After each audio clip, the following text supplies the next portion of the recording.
Muito bom dia a todos. Espero que tenham descansado bem. Um cumprimento para quem está aqui e um cumprimento para quem está em casa a seguir-nos pela internet. Vamos então lá fazer o nosso caminho, continuar o nosso caminho de reflexão e partilha. Entramos assim hoje, esta manhã, no quarto painel das jornadas. O nosso tema, diálogo e amizade social, estudos de caso e exemplos práticos. Vou seguir a ordem que anuncia o próprio programa. Portanto, acolhemos primeiro quem vem de fora, que nós somos um país acolhedor. Acolhemos primeiro a Pilar, por esta ordem. Depois falará o José Manuel Pimenta, aqui ao meu lado. Depois o caro amigo Padre Edgar Clara. E depois terminamos a sul com a Alexandra Rufino. Calhou-nos um tema muito bonito, o do diálogo e da amizade social, que lembra muito o Papa Francisco, não é? Foi com certeza essa a vossa ideia, através da encíclica Fratelli Tutti. Mais que a amizade entre pessoas, a amizade social abre os braços, ou quer abrir os braços, à comunidade, uma comunidade que se ajuda, que se confronta, que conversa nos problemas, nas dificuldades. Neste caso falamos em concreto nos desafios da área do turismo. Tem o bem comum como objetivo e para o bem é preciso o diálogo, o discernimento, todo esse caminho a que somos convidados a fazer enquanto comunidades. Melhor que a reflexão, neste caso, neste painel, vão ser os casos práticos, os estudos, os trabalhos no terreno. E então apresento de imediato a Pilar Valdés Arroio. Combinámos assim, ela vai falar em espanhol, todos nós percebemos muito bem, porque os portugueses têm esta capacidade. Então, combinámos, ela apresenta o que é o projeto dela, que ela vai explicar, numa primeira fase, em 4 minutos. Depois os restantes convidados têm 8 minutos para apresentar os projetos que trazem, que representam. Depois, numa segunda volta, ela vai falar dos desafios, de certas ligações e dificuldades em concretizar algo de âmbito internacional. Então, vou apresentar a Pilar. Ela conta com quase 30 anos de experiência no setor turístico, com especialização em turismo cultural e religioso.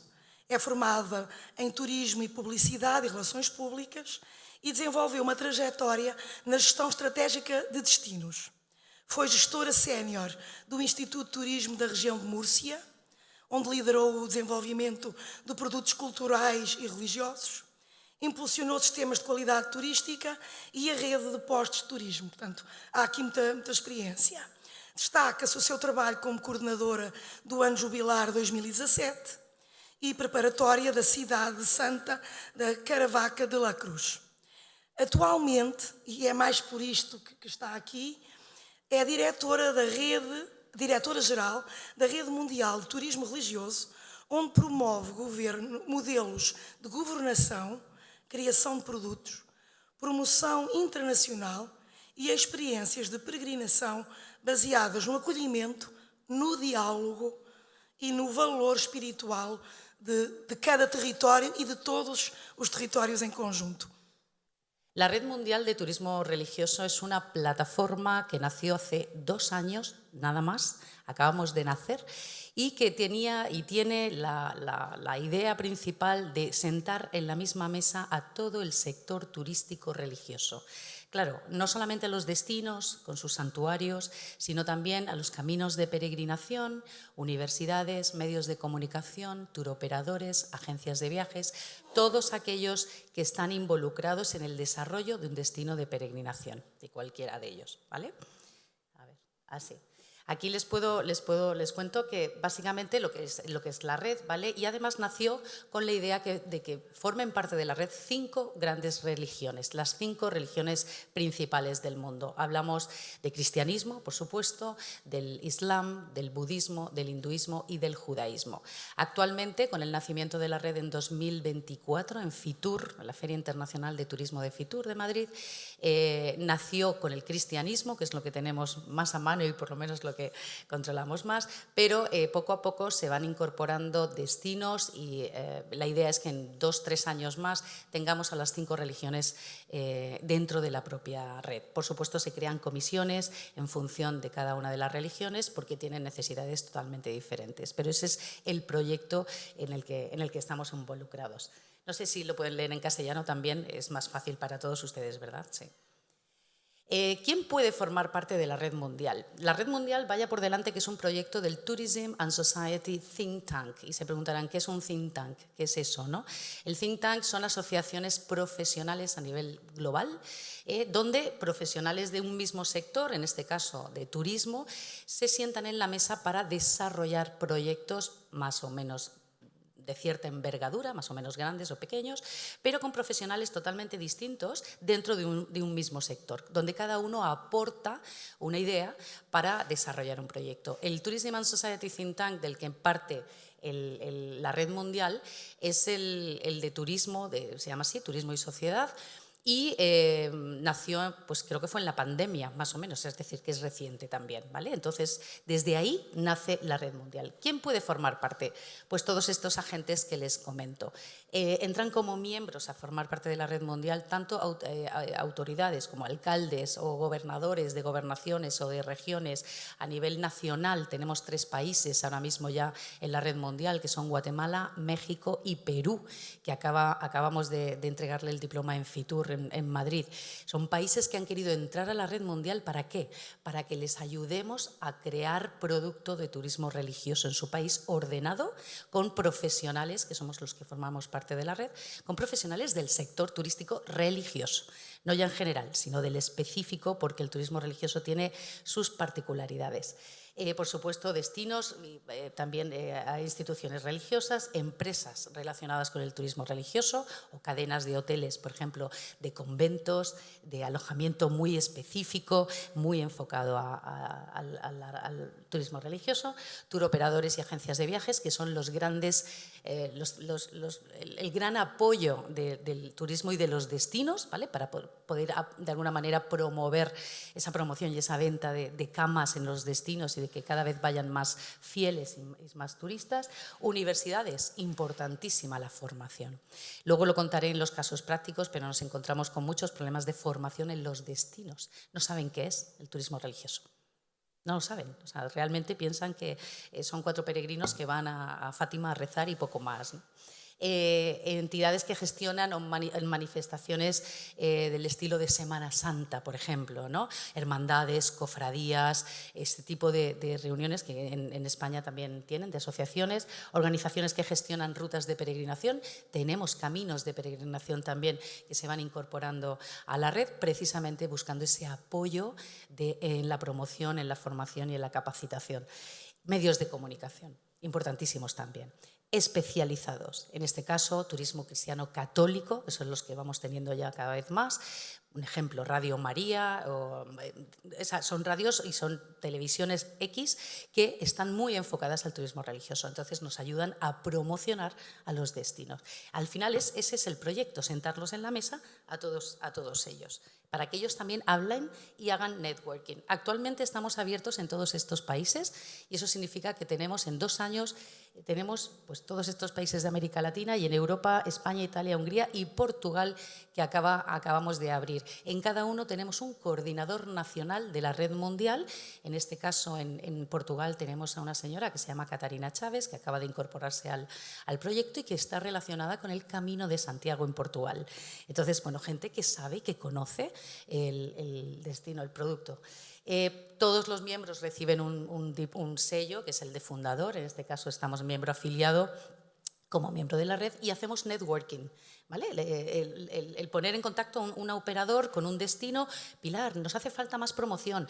Vale, ¿de dónde queréis el país? ¿De qué país queréis promoción? Pues yo estoy en México, pues yo quiero operadores de Guatemala. Ok, ¿tenemos alguno? Sí, no. Venga, vamos a buscarlo. Y lo que hacemos es ayudar en red. Esa es nuestra labor y creo que es preciosa. Creo que es el típico ejemplo de amistad social, realmente, porque se está creando una network, es precisamente eso, el ayudar unos a otros.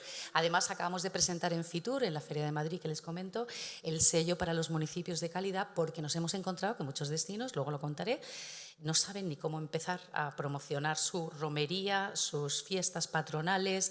Cada destino tiene su riqueza patrimonial y nos encontramos con ese problema. Entonces les vamos a ayudar con unas normas, unas guías de buenas prácticas para que puedan ellos profesionalizarse. ¿Sí? ¿Todo bien? ¿Voy muy rápida? ¿No? ¿Sí? Ya está.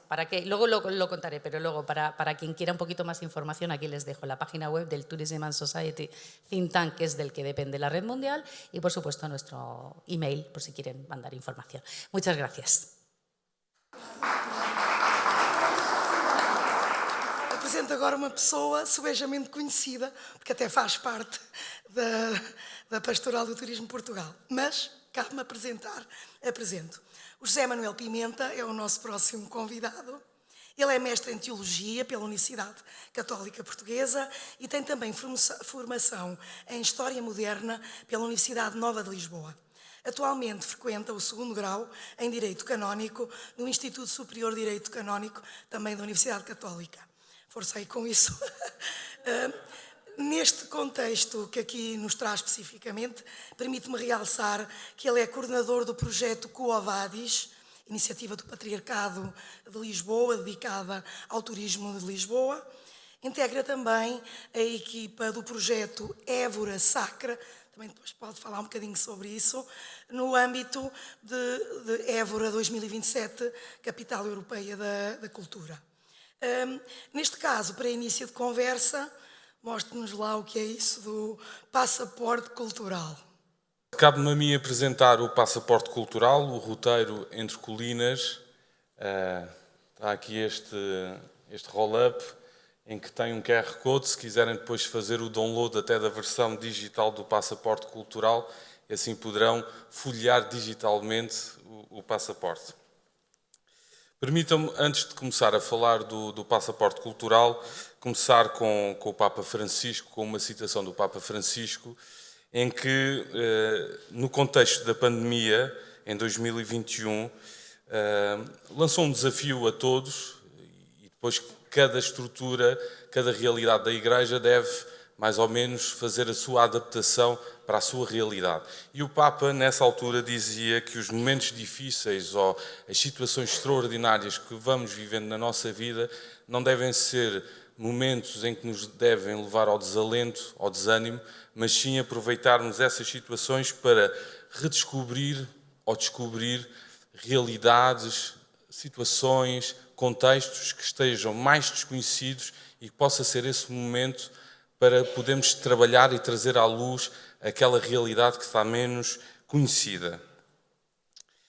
E o passaporte cultural introduz-se nesse dinamismo e também muito daquilo que a Pastoral do Turismo em Lisboa tem vindo a fazer através do projeto Quo Vadis. Permitam-me ainda uma nota prévia.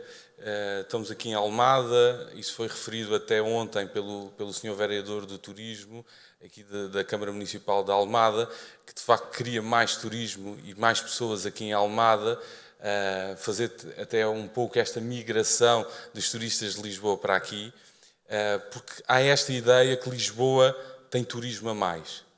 E de facto, olhando imagens como ontem a Fátima apresentava, aquelas filas intermináveis dos Jerónimos, parece que às vezes em certos momentos e em certos lugares, de facto, Lisboa tem turismo a mais. E de facto, olhando, e quem conhece e quem trabalha o turismo em Lisboa, percebe claramente que Lisboa não tem turismo a mais. Não tem turismo a mais e há aqui um problema que é sintomático, é que o turismo, de facto, não está bem distribuído pela cidade de Lisboa.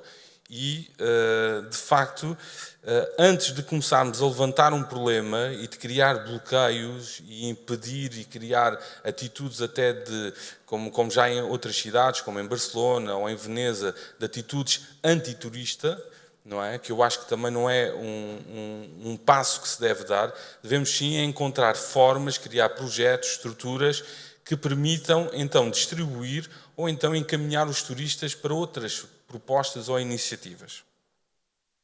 E, de facto, com isso, posso dizer que, de facto, Lisboa tem este potencial turístico, não só geográfico, ou seja, de espalhar as pessoas por outros pontos da cidade e levá-las a fazer outras experiências até imersivas, mas sim, Lisboa tem também um potencial turístico ao longo do ano, ou seja, tem um grande potencial turístico na altura da Semana Santa, do 8 de dezembro, em que vemos sempre imensos espanhóis, que é uma coisa que me levanta até às vezes deixa-me um bocado estupefacto, como é que os espanhóis que têm as suas Semanas Santas fantásticas vêm passar a Semana Santa a Lisboa, que não tem a grandeza e a dimensão de Espanha, mas também consigo perceber que às vezes é bom também fazermos essas rupturas com aquilo que é o nosso dia-a-dia, não é? Portanto, e de facto Lisboa tem esta potencialidade ao longo do ano, e aqui esta região da Grande Lisboa tem isto, tem as praias, tem o turismo cultural, tem o turismo temático também, que irei falar mais à frente. E de facto é isto, ou seja, o turismo de Lisboa é um turismo que é demasiado diversificado, tem imensas potencialidades, tem as rotas culturais, seja artísticas, seja arquitetónicas, seja temática. De facto, há imensos turistas que vão a Lisboa apenas e só para ouvir o fado e, portanto, para ir às casas de fado. Mas também há imensas pessoas que vão a Lisboa apenas só para visitar a Igreja de Santo António, onde Santo António nasceu. E praticamente o único apontamento que relevam e que retêm de Lisboa é aquela entrada naquela igreja e a descida à cripta, por exemplo. Ou então alguém que vem, e na altura quando abriu o Museu do Tesouro Real, de facto veio imensa gente só para ver esta exposição de orivesaria. Portanto, temos aqui nichos que de facto podemos aprofundar e que poderão permitir diversificar até as propostas para os turistas que vêm para Lisboa. E então aqui nasce este projeto, o projeto Roteiro Entre Colinas, Lisboa Sacra. Portanto, é um projeto que nasce sob o chapéu do projeto Quo Vadis. O projeto Quo Vadis é o projeto da Pastoral do Turismo do Patriarcado de Lisboa, do qual eu faço parte, e que tem como objetivo ser este elemento agregador destes projetos de temática de turismo religioso. Temos este passaporte cultural que vou apresentar depois mais detalhadamente, mas posso falar, por exemplo, muito sumariamente, outros projetos como o Open Conventos, que é uma grande iniciativa de abertura de todos os conventos da cidade de Lisboa, alguns deles que já estão há mais tempo com outros fins do que os seus fins originais, por exemplo, a Assembleia da República, o Hospital de São José, os próprios Armazéns do Chiado, são todas estruturas que foram conventos e que nesse fim de semana, especialistas em História da Arte, arquitetos, levam-nos a tentar descobrir e ver aqueles elementos que ainda permanecem do primitivo edificado conventual que ainda permanecem naquele espaço. Portanto, o projeto do Roteiro Entre Colinas nasce também antes de um outro elemento que nós temos potenciado, que é as parcerias. E isso foi aqui muito falado. De facto, o turismo religioso é uma esfera desta realidade maior que é o turismo e que, de facto, para apresentarmos produtos de qualidade, temos que trabalhar em rede. Por exemplo, muitos destes projetos que o Quo Vadis faz não os conseguiria fazer se não trabalhasse em rede com a Câmara Municipal de Lisboa, com a Santa Casa, com o Lisboa Cultura e com outras instituições que existem na cidade de Lisboa. E o Roteiro Entre Colinas surge com dois apontamentos. O primeiro, criar essa parceria com várias instituições e aproveitar pontos de interesse que são muito visitados, nomeadamente a sede de Lisboa, o Convento da Graça, o Mosteiro de São Vicente de Fora, e aproveitar a presença dos turistas naqueles pontos e oferecê-los este passaporte cultural e dizer assim: se folhearem este passaporte cultural, irão poder descobrir outros tesouros da cidade de Lisboa que muitas vezes passam ao lado do turista, não é? Porque nós sabemos, o turista quando chega a estas grandes cidades tem, e foi aqui referido já várias vezes, uma checklist, e de facto o que eles querem ver é aquela checklist, e de facto muitas vezes gastam o tempo em filas e poderiam ter uma experiência enriquecedora, conhecer outras realidades, outras histórias, outras belezas do ponto de vista da arquitetura, da história e tudo mais. E o que aconteceria era que estão em Lisboa e muitas vezes não levariam uma experiência, iria dizer, transformadora. E, por exemplo, um exemplo de um dos espaços que aqui estão no roteiro é o Convento dos Cardais, que de facto é um espaço fantástico da cidade de Lisboa. É o único convento da cidade de Lisboa, no centro histórico, que nunca deixou de ter comunidade religiosa, mesmo quando houve o decreto da expulsão das ordens religiosas, como era um convento feminino, teve esta particularidade e, portanto, continua a ter comunidade religiosa. Não foi afetado pelo terremoto, pela localização onde se encontrava, e, portanto, poderemos ver uma talha fantástica, barroca, como quase desapareceu da cidade de Lisboa. E o que o projeto, de certa maneira, permite isso, ou seja, permite que quem vai a um determinado ponto de grande visita turística possa então ter a possibilidade de conhecer outros pontos menos conhecidos e também igualmente ricos. Depois há outra dinâmica que o passaporte introduz e que hoje em dia é muito usado, nomeadamente a questão dos caminhos de Santiago, esta questão de ter o carimbo, não é? E de certa maneira dizer: fiz este caminho, consegui percorrer este caminho e no final então atinjo, portanto, um objetivo que era concluir, e nós sabemos quão gratificante é quando nós iniciamos um desafio e conseguimos concluí-lo, não é? Portanto, aqui também introduz este elemento do desafio, não é? Ou seja, da pessoa perceber que tem aqui 13 pontos de interesse e que, de facto, vai ficar um bocadinho frustrada se não os conseguir visitar e ter o carimbo, porque depois cada espaço tem o seu próprio carimbo, com cores próprias, e, de facto, poderá ficar frustrada. De facto, depois quem é que ganha?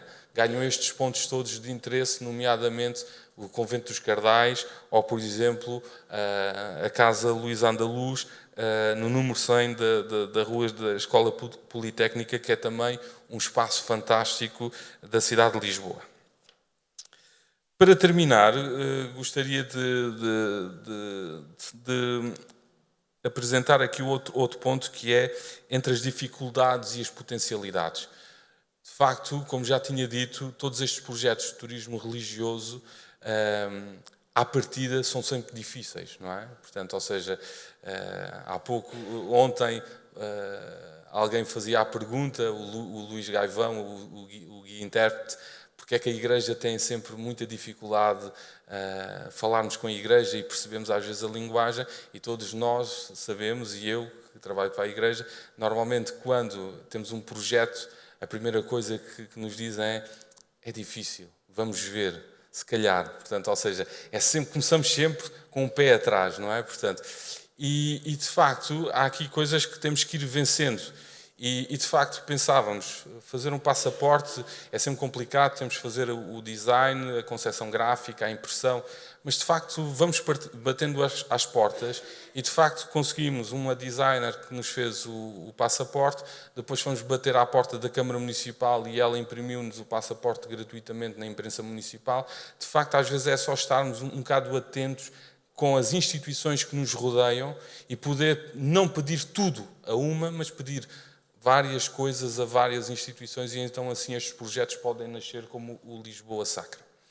Antes de terminar, só falar, porque a Leopoldina falou disso, do Évora Sacra, que é o projeto da Diocese de Évora para Évora, Capital Europeia da Cultura, e que é um projeto que tem como objetivo fazer uma dinamização de todo o património cultural e religioso da cidade de Évora e preparar um conjunto de conteúdos, entre eles também um passaporte como este, mas muito mais, para que nesse grande evento que vai ser 2027 Évora, Capital Europeia da Cultura, o turista que vai visitar a cidade de Évora poder encontrar informação sobre o património religioso de qualidade, ter o património todo tratado do ponto de vista da informação, das redes sociais, dos sites, dos aplicativos, dos desdobráveis, e que quem vai a Évora possa sair de Évora com uma visão da sua riqueza patrimonial e religiosa.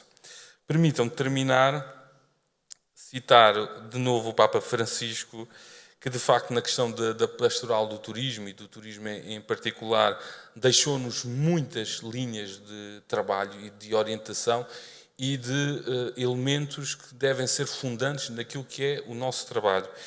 Ele, também numa das outras mensagens e comunicações, falou sempre desta dimensão humana e personalista da pessoa, que quando nós olhamos para cada turista não devemos de olhar por números, não é? Porque normalmente quando é a questão do turismo, gostamos sempre, Igreja de Santo António, 500 mil de visitas, Mosteiro dos Jerónimos, 2 milhões, não é? Portanto, e fazemos esta redução para números.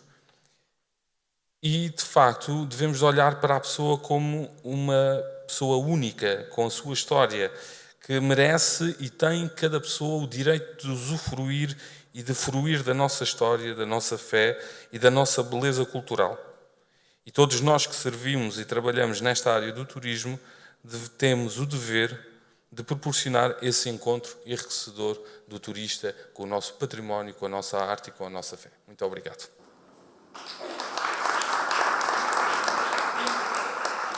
O nosso próximo convidado é o Padre Edgar Claro. Ele frequentou a licenciatura em Comunicação, Jornalismo. Foi assim que nos conhecemos. Quando veio o Papa Bento XVI a Fátima, ele fazia parte do grupo de trabalho, portanto ele frequentou e tem muita experiência. Aliás, e também do ponto de vista da notícia, porque ele tem sido notícia por diversas vezes, por vários projetos e sobretudo pela forma criativa como consegue concretizar os seus projetos. Do ponto de vista da execução, do ponto de vista do envolvimento das comunidades, estamos aqui num painel sobre amizade social, o envolvimento dos turistas e depois, claro, do ponto de vista logístico e do próprio financiamento. Ele pedimos para se focar de modo especial em 2 projetos, o da Torre da Igreja do Castelo e o projeto de arte de São Cristóvão. Permitam, porque achei curioso, e temos aqui a Eclésia a fazer um excelente trabalho.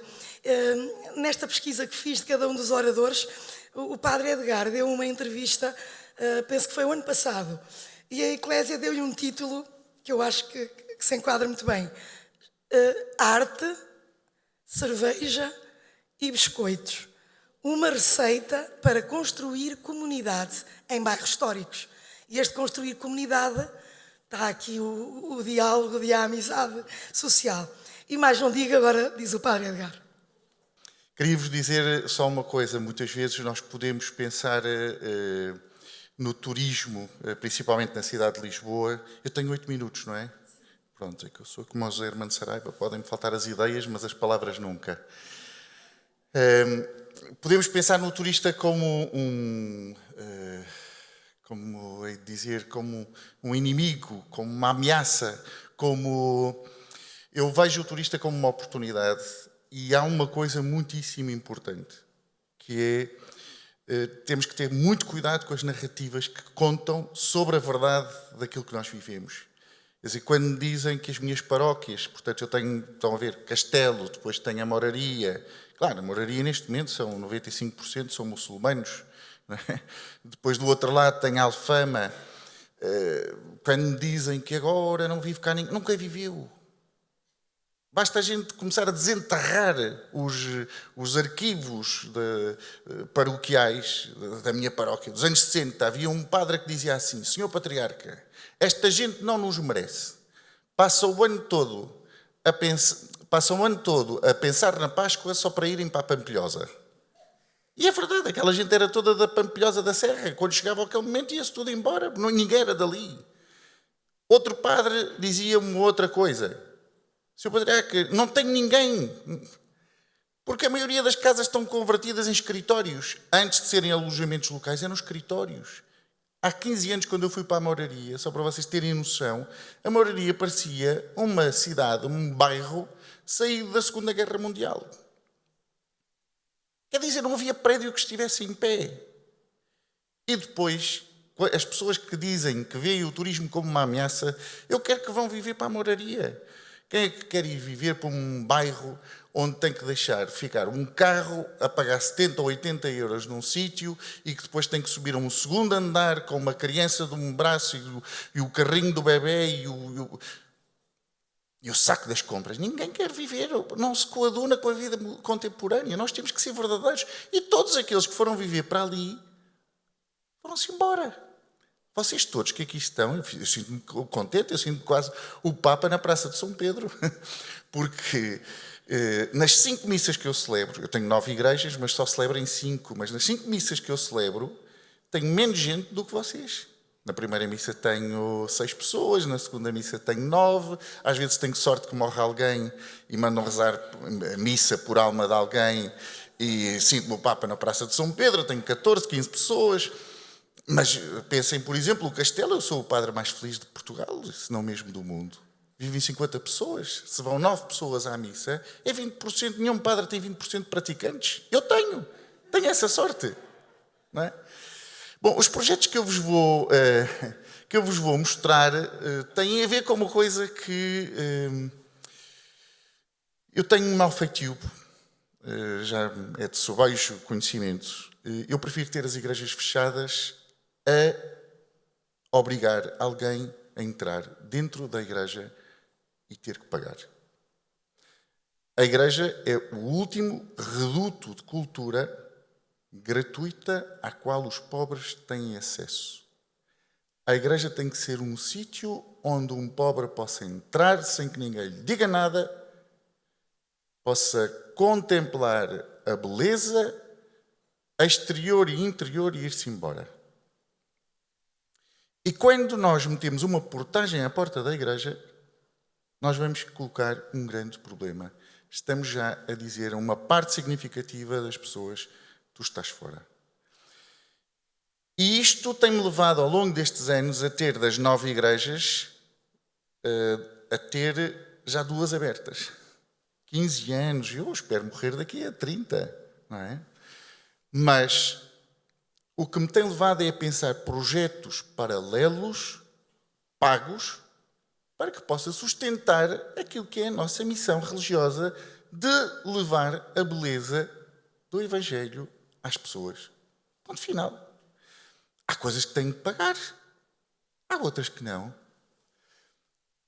Eu vou-vos mostrar 2 projetos. O projeto da Igreja de São Cristóvão gerou até agora cerca de €500 mil, sendo que nunca pedi nada a ninguém. Ofereci tudo.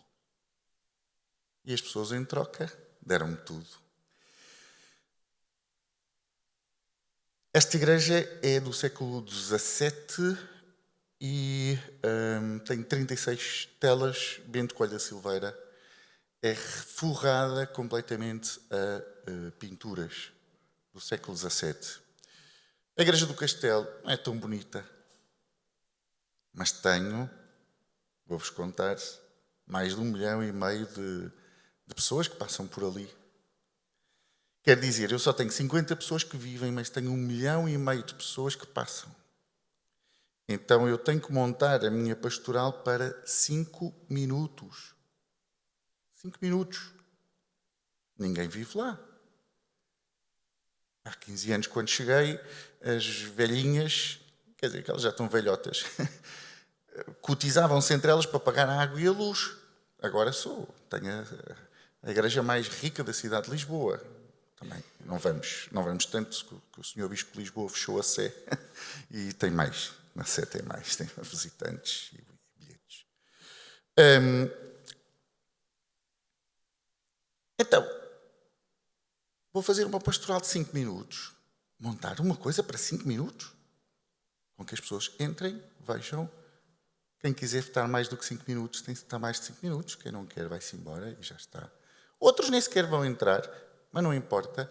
O que importa é que eu tenho ali um projeto que sustenta a abertura da igreja 7 dias por semana, 12 horas por dia no verão e 10 horas no inverno.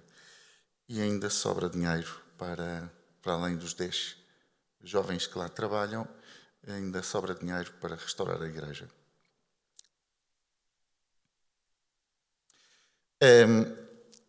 Enfim, meu Deus, eu já estou a falar demais, eu falo muito. Pronto, este sou eu, ali ao meio, não é? No lançamento na vida portuguesa, a Catarina Porta está ali ao vosso lado direito e a Cozinha Popular da Moraria, está ali a Adriana do lado esquerdo, que fizeram os biscoitos de São Cristóvão, que eram biscoitos de cardamomo, e fomos vendendo. Fizemos 10 mil euros, a maioria comprados por turistas. E, portanto, a campanha que fizemos foi: queremos meter São Cristóvão na boca de toda a gente. E pusemos São Cristóvão na boca de toda a gente, não é? Porque há aqui uma coisa que é muitíssimo importante, que é... Isto não dá. Já estou a ficar velho, já tenho que fazer assim. Quando eu vi os velhos a meterem os óculos na ponta do nariz, a primeira coisa é: qual é a nossa estratégia? Um encontro, não é?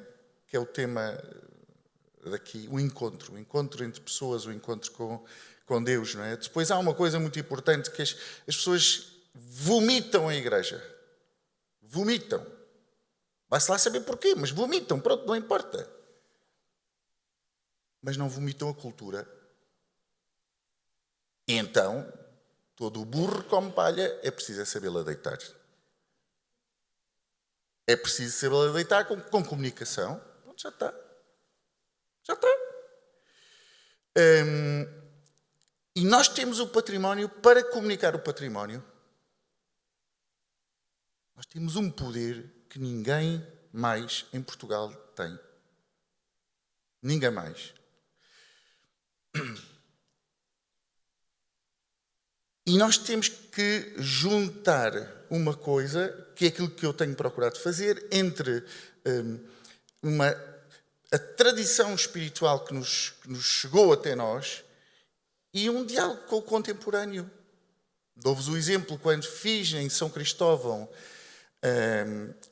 a exposição de arte contemporânea com o Paulo Pires do Vale e com diferentes artistas, o Francis Alize, a Marta Monchico, o Rui Chaves, ainda lá tenho 3 peças, foram milhares de pessoas, não conseguem imaginar, milhares de pessoas que passaram por ali, que é a coisa mais difícil, portuguesas, que vivem na cidade de Lisboa, vem gente do Porto, gente de Braga, para ir ver o que ali estava. E isso é das coisas que me parece mais importante. Dá-me um minuto. A questão da novidade é muito importante. Tem que ser alguma coisa de novo. Não é? Tem que ser alguma coisa de novo. Temos que colocar alguma coisa de novo.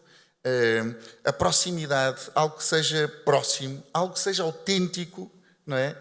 Nós precisamos de construir as narrativas. Ninguém sabe já. Ninguém sabe, por exemplo, que em Alfama existe uma igreja com uma fonte milagrosa, não é uma fonte, é um poço milagroso que iam lá para se curarem. Não é? Agora está lá o poço dentro da igreja, fazem-se lá funerais. Enfim, graças a Deus já vim de lá. O insólito. O mundo contemporâneo gosta do insólito. Não é? Um cão que faz ão é normal. Então temos que meter um cão a fazer miau. Se pusermos um cão a fazer miau, os jornalistas vêm todos. As pessoas vêm todos. Quer dizer, o que é que fazem algumas situações que é o facto de termos feito biscoitos, é o facto de ter posto a igreja à venda nas telhas, é o facto de ter feito a cerveja. A cerveja já vendemos para aí 6 mil litros, à volta disto, assim, entre 5 a 6 mil litros. Há muito bêbado. É a conclusão que a gente pode. Mas tal como meti os biscoitos na boca de toda a gente, também meti a cerveja na boca de toda a gente, não é? O projeto da Igreja do Castelo, que é aquele que está contemporâneo. Nós temos uma torrezinha com sinos, como todas as igrejas, só que esta torre está metida na torre do castelo. E as pessoas, aquilo que nós lhe dizemos é para irem lá em cima. Vão lá em cima e veem a vista sobre a cidade. E quando vão lá em cima e veem a vista sobre a cidade, nós começámos há uns anos atrás a pagarem-nos 2,5 €. E depois pensámos, podemos oferecer mais, porque a maioria são estrangeiros, não são portugueses. Então, e se oferecermos uma bebida portuguesa? Um vinho branco, um vinho tinto, uma ginginha. E, portanto, oferecemos-lhe, olha, toma. Claro, a seguir subimos o preço, não é? Para 5 €. E fizemos um vídeo sobre a cidade de Lisboa e o coro alto não é propriamente de culto. E os turistas sobem lá e vão ver as exposições que fazemos. E, portanto, aqui nós precisamos de perceber em cada um dos sítios que temos qual é que é o nosso posicionamento, onde é que está localizado, para percebermos que tipo de pastoral podemos fazer. Claro, se me pedirem para eu ir fazer para Cós um projeto turístico, eu vou ter que me casar com Alcobaça ou outro sítio qualquer, não é? Porque em Cós devem passar 50 moscas por aí. Bom, pensar quem são o nosso público. Estamos a falar de turismo e, portanto, aproveitar isto para perceber, não é? Dar-lhes uma experiência, fazer uma experiência, beber algo português, que é algo que eles estão todos à procura. Eu fui a Sevilha, agora em setembro fui a Sevilha, maravilhoso ir a Sevilha, só que tive sempre o problema que tenho em Lisboa, que é, a maioria das vezes, os turistas vêm a Lisboa comer pizza. Não é? Talvez que a gente vá à Itália comer caldo verde. Então aprendi agora uma coisa, tiro fotografias ao menu, meto na minha amiga Gemini e digo, dá-me aqui uma coisa de comida sevilhana. E ele faz-me ali, para 10 €, para 10 €. Já me vou embora. Não me bata. Ora, precisamos de ter também narrativas. Deixa-me ver. E precisamos de dar aos turistas aquilo que eles desejam. Velas. Chega a fazer 3.000 € de velas. A 50 cêntimos, já bem, não exploro. Mas meto uma série de armadilhas, um contactless, para deixarem ficar à volta de 500 €. Ter coisas de qualidade, muita qualidade. Eu tinha num cofre um relicário, como é que se chama isto? Da Santa Cruz, fechado. Para que é que a gente precisa daquilo fechado? Metia Santa Cruz, uns vidros, um cofre, tudo mais. Os turistas vão lá, a quantidade de gente que vai lá a rezar à Santa Cruz. Donativos livres, mas precisamos ter profissionais. Precisamos ter profissionais. O outro projeto, que é para acabar, senão vocês matam-me. O projeto de Arte por São Cristóvão foi aquele que vos disse. Portanto, nós em Telhas fizemos cerca de 70.000 €, mas que gerou os 140.000 que precisámos inicialmente para recuperar a igreja por fora. E depois fazemos... Há coisas que eu pago. Tenho escrúpulo de pagar com o dinheiro que as pessoas me deram. Mas aquele dinheiro que eu vou pagar vai-me dar para muitíssimo mais. Dou-vos um exemplo. Sempre que fazemos uma inauguração, paga um coro ou paga um quarteto de cordas, não é? Para a inauguração, um quarteto de cordas. Depois o Presidente da Câmara fala e diz, a gente apoia. Depois o Presidente da Junta, a gente apoia. Depois o Presidente não sei o quê, a gente apoia. Hoje, a Igreja de São Cristóvão é uma coisa maravilhosa. A quantidade de gente, eram telas todas pretas, a quantidade de gente que entra, se senta e fica a olhar, já nem quer saber os que estão a rezar. É incrível, não é? Portanto, articulação comunitária. Eu tenho ali 12 pessoas que vão à missa. 12. Se tenho 12 pessoas, não posso trabalhar só com aquelas. Aliás, a pessoa mais nova tem 87 anos.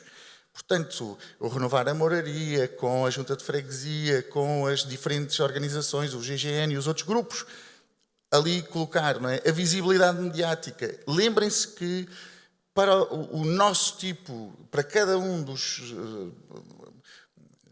projetos, nós queremos todos chegar à televisão. Mas eu digo-vos uma coisa. O Diário de Coimbra ou o Diário de Leiria tem mais, ao semanário, não sei se é diário, alguns são diários, tem mais leitores e maior tiragem do que o Diário de Notícias, por exemplo. De certeza que a Rádio Maria vai ter, em algumas situações, muitíssimo mais, ou a Canção Nova, muitíssimo mais do que a Renascença. A diversidade de apoiantes, o relevo contemporâneo, quer dizer, de podermos dar às pessoas alguma coisa. Bom, eu deixo-vos só aqui para diferentes... É mais ou menos o esquema que eu uso, não é? Que é fazer um diagnóstico, apurar um conceito, mobilizar as pessoas à nossa volta, que nós precisamos de... Porque as pessoas estão cheias de ideias e cheias de dinheiro. Nós precisamos de mobilizar. Depois, montar uma boa parte de comunicação, consolidar e depois executar. São coisas muitíssimo importantes que os nossos projetos têm que ter. O próximo projeto eu já posso dizer, eu tenho a Igreja de São Tiago, que aí tenho três velhinhas que nunca mais morrem. E ainda bem, não é? Mas o que é que eu faço? O que é que eu estou a fazer neste momento que havemos de construir este ano? Portanto, as salas todas que estão a cair e que chove lá dentro, vou fazer as obras para fazer dali um albergue de peregrinos de São Tiago, que neste momento estão a sair umas boas centenas no verão, anda à volta de 60 mais ou menos de Lisboa, a média. Para cima, está bem? Desculpem. Não me batem. Vamos rumar ao Algarve, a sul. Vamos ouvir a Alexandra Rufino, que é natural de Cabanas de Tavira, licenciada em Património Cultural pela Universidade do Algarve. Integrou a Santa Casa da Misericórdia de Tavira em 2009, onde desenvolve atividade na área da gestão, valorização e comunicação do património cultural e religioso. Desde o início deste projeto, tem estado diretamente envolvida na concepção, desenvolvimento e implementação. Acompanha os processos de reabilitação patrimonial, a área da inventariação, o programa cultural e a mediação com os públicos. Daqui também, de novo, a importância do diálogo. O seu trabalho assenta numa abordagem que caracteriza como integrada entre a preservação da tradição e a dinamização cultural e a abertura ao turismo religioso. Promove parcerias institucionais e projetos que reforçam a ligação entre património, comunidade e território. Faça favor. Ora, bom dia a todos, Dom Manuel. Muito obrigada.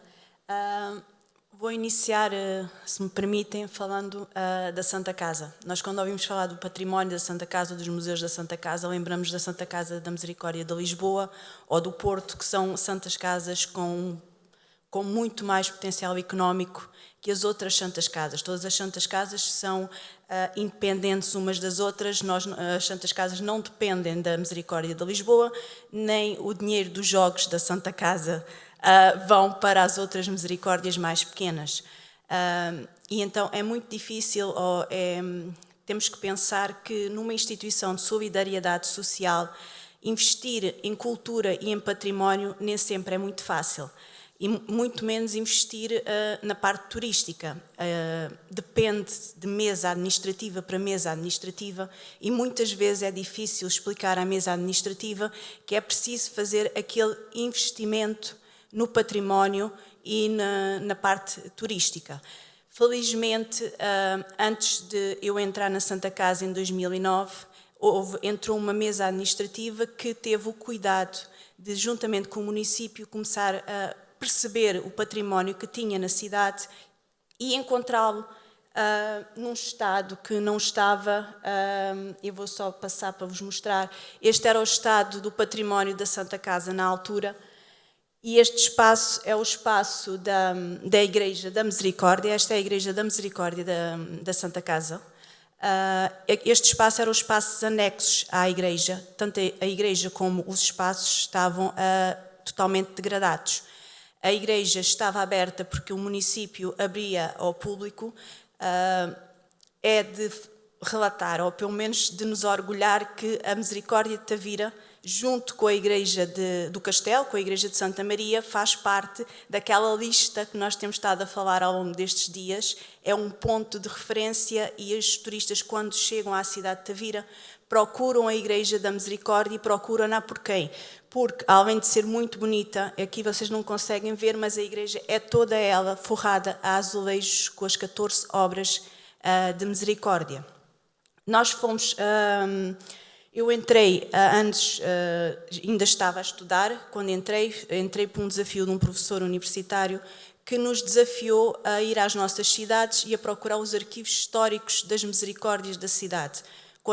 Quando entrei na Santa Casa e pedi para consultar ou se tinham ainda arquivos históricos, disseram-nos que sim e levaram-me a uma casa de banho de um centro infantil, onde estavam lá documentos desde 1425, sendo um dos arquivos mais antigos da cidade de Tavira, que conta a história do nosso hospital, que é medieval, que é dessa época, até à história da misericórdia aos nossos dias.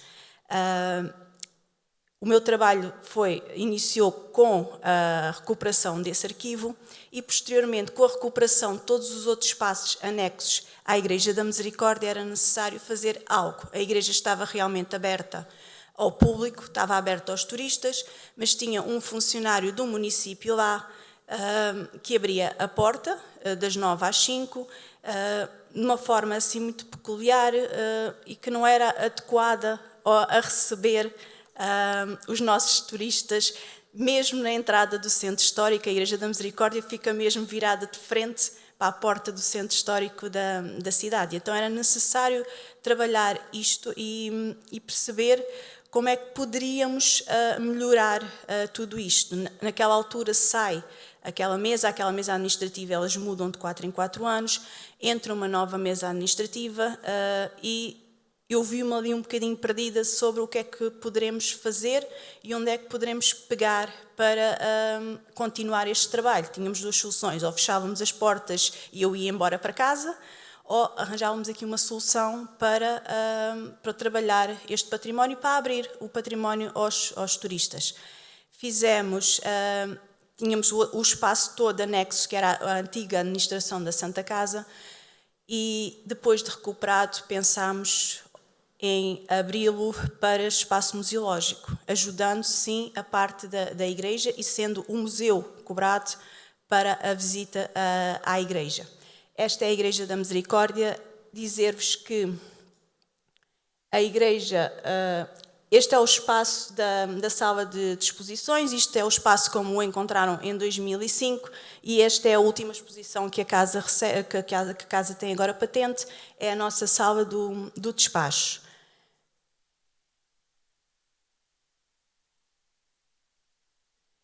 A Santa Casa tem, neste caso, tem a parte da sacristia, tem a parte das exposições, tem uma biblioteca e tem um arquivo histórico.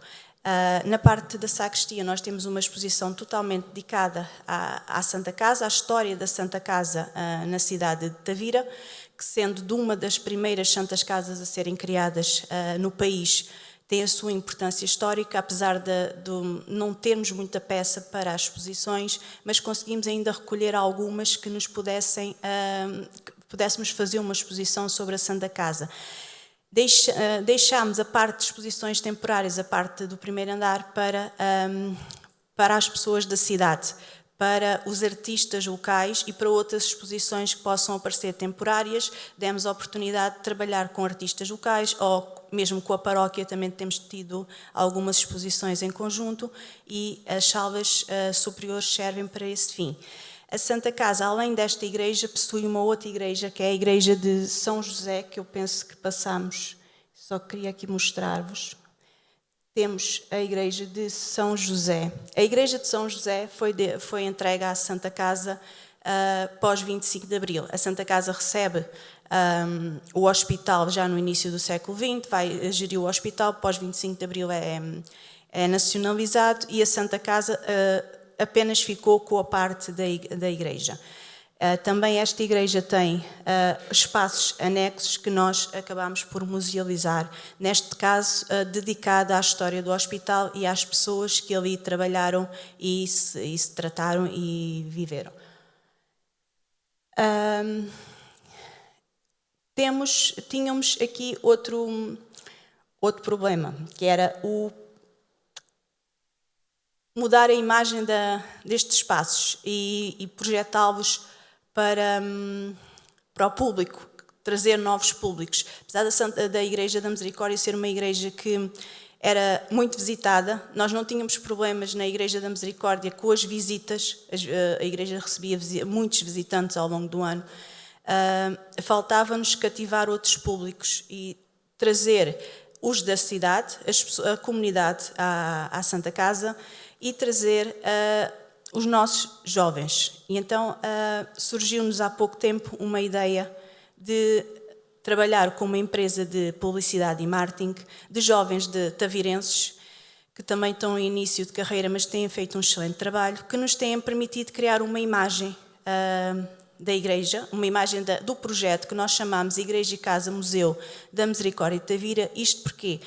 Porque é muito difícil termos o estatuto de museus. Para ter um estatuto de museu necessitamos ter vários requisitos e as santas casas, principalmente as mais pequenas, não têm condições para esses requisitos. Os edifícios não cumprem essas regras e esses requisitos para chegarmos a museu.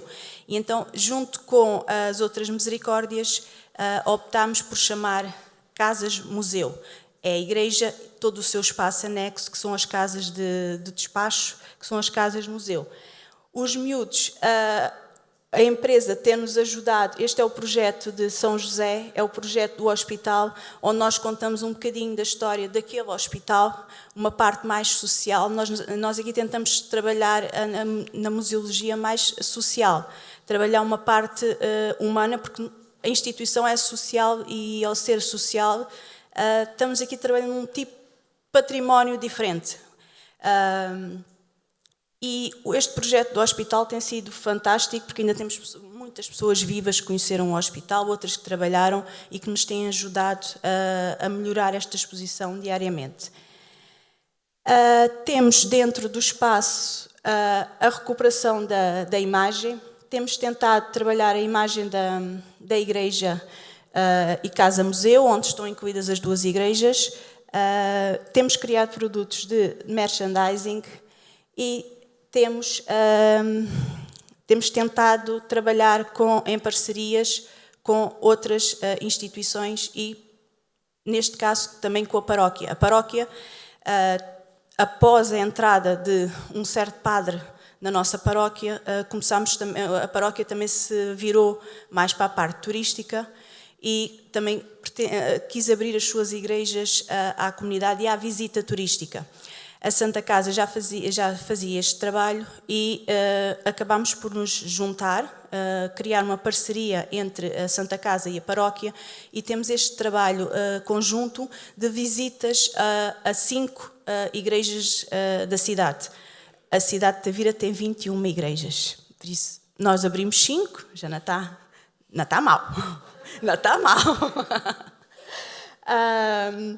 E além de todos estes projetos, o projeto com a comunidade, o projeto com as outras instituições, tentamos valorizar e continuar a valorizar as tradições da Santa Casa.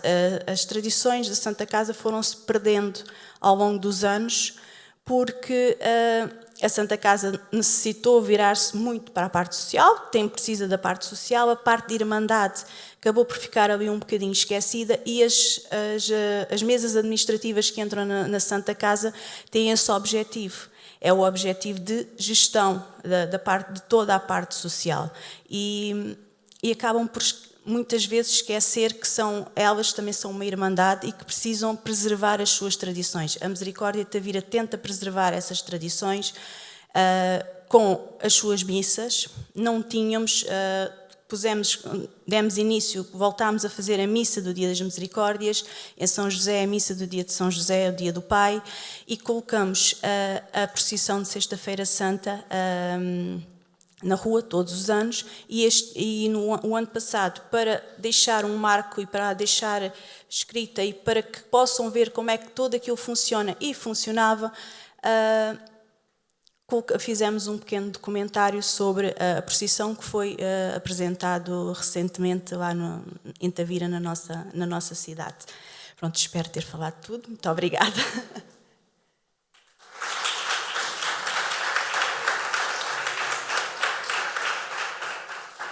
Muito obrigada. Tem sido um gosto ouvir estes casos práticos e que levavam aqui para outras reflexões, como os problemas ou os não problemas do sobreturismo, não é? E a criação de redes, primeiro com a Igreja, depois com as autarquias, depois com as comunidades. Se calhar não vai haver tempo para perguntas, mas queremos voltar a ouvir então brevemente a Pilar, porque assim estava prometido, para falar na prática como é que concretizam estes projetos da Rede Mundial. Y terminávamos después así.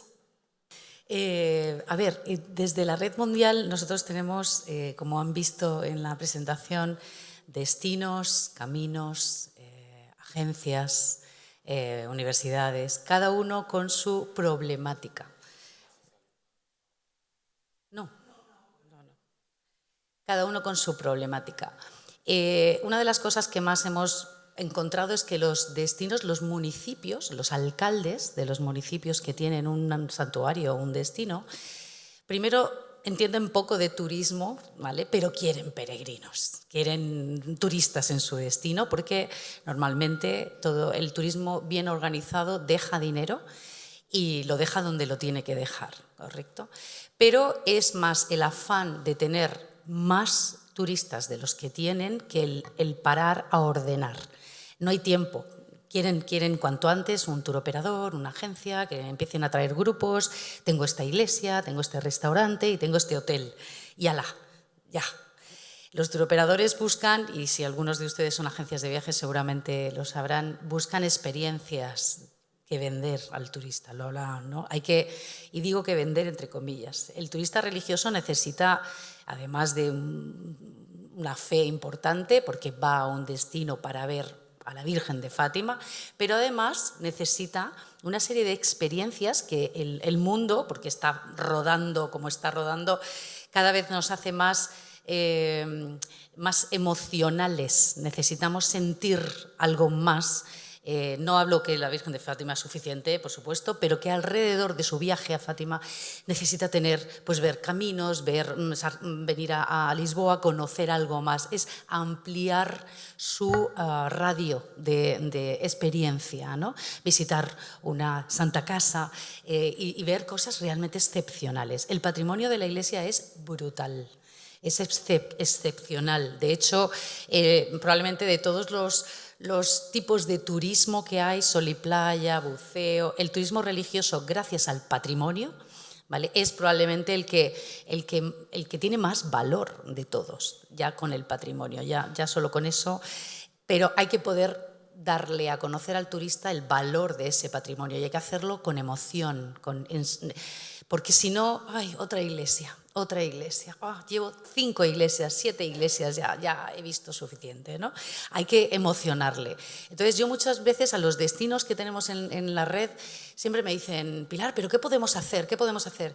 Digo, para empezar hay que crear esas experiencias diferentes. Algo tan tonto, y digo tan tonto, como crear en un destino un plato del peregrino diferente, como se hacía en la época medieval. Yo lo comenté en Caravaca y los empresarios se reían de mí. Yo decía, vale, Caravaca de la Cruz, siglo XII, lugar de peregrinación, año jubilar permanente, cada 7 años, el Papa Juan Pablo II puso a Caravaca en el mapa. Pero claro, Caravaca tenía 2 hoteles pequeños, para 30 personas en total, un pueblo de 25.000 habitantes, que está bien, una basílica y la Cruz de Caravaca. Pero ¿qué más? Hay que darle al peregrino algo más. Y cuando empezaron a darse cuenta de que a lo mejor buscando una receta del siglo XII, de cómo se hacía o cómo comían los peregrinos que llegaban de toda Europa, sobre todo, a rezar a la Cruz de Caravaca, de repente se dieron cuenta que con esa investigación podían crear, pues eso, el plato del peregrino, el menú del peregrino, el menú de la Cruz de Caravaca, X. Producto, eso se llama producto turístico, que envuelve y hace que la experiencia, viendo a la cruz, luego me bajo a comer el menú del peregrino. Y eso es distinto. Por supuesto, arriba he tenido mi experiencia, por supuesto. Pero además me voy, ¿sabes que probé un plato del siglo XII? ¡Wow! ¿Cómo comían, no? ¿Verdad? Y al final uno lo que cuenta que es, sí, yo delante de la Cruz de Caravaca lloro, pero luego me bajo y me tomo un menú diferente. ¡Wow! Eso completa la experiencia. Y eso es lo que está buscando el peregrino de hoy día, sea turista, o el turista en este caso, sea turista de cualquier tipo de producto. Buscan experiencias diferentes. Esas diferenciaciones son los que hacen que un destino se mueva más. Y por supuesto, la capacitación. Todos los destinos que tenemos en la red, todos dicen, Pilar, por favor, cursos de formación. Los guías, los grandes vendedores del destino, no pueden estar explicando algo que no es. Y si el guía no es creyente, se nota mucho. Y yo cuando he dicho, no, la catedral la tienen que explicar los guías que sean creyentes de verdad. ¿Cómo vas a hacer eso? He sacado mi título, yo soy guía, me ofendes. No te ofendo, es que la sensibilidad es distinta. Y si yo quiero emocionar al peregrino, yo lo que tengo que hacer es emocionarle a través de la palabra, pero la palabra que le llegue. No, aquí está San Pablo, aquí está San Pedro, ahí arriba está la Cruz de Caravaca, lo pueden ver en la fachada, pom, y me voy. No, eso no es emocionar. Y los guías tienen un papel importantísimo en el turismo religioso. Las iglesias, por supuesto, no son de pago, claro que no, pero hay servicios dentro que sí. Y ahí es donde, y a mí me decían muchos al principio, la catedral, madre mía, la catedral de Murcia, hay que cerrarla, hay que cobrar. No se puede cobrar en una iglesia, eso es así, estoy totalmente de acuerdo, padre. Pero es verdad que dentro sí están generando la iglesia producto turístico, cultural, patrimonial, que enseñar. Y eso es un museo, en el museo sí se paga, ¿por qué no? Claro que sí, y más si está dentro, ¿no? Exactamente igual. Entonces, este tipo de emociones son las que tenemos que ser capaces de desarrollar en el turismo religioso, de cara a que el peregrino pueda elegir, ¿vale? Y decir, voy a este destino porque aquí he oído que hay tal experiencia. Ahora están de moda las inmersivas, ¿no? Me pongo y a mí, os cuento un caso, San Luis Potosí, México, no sé si conocen el destino, pleno centro de México.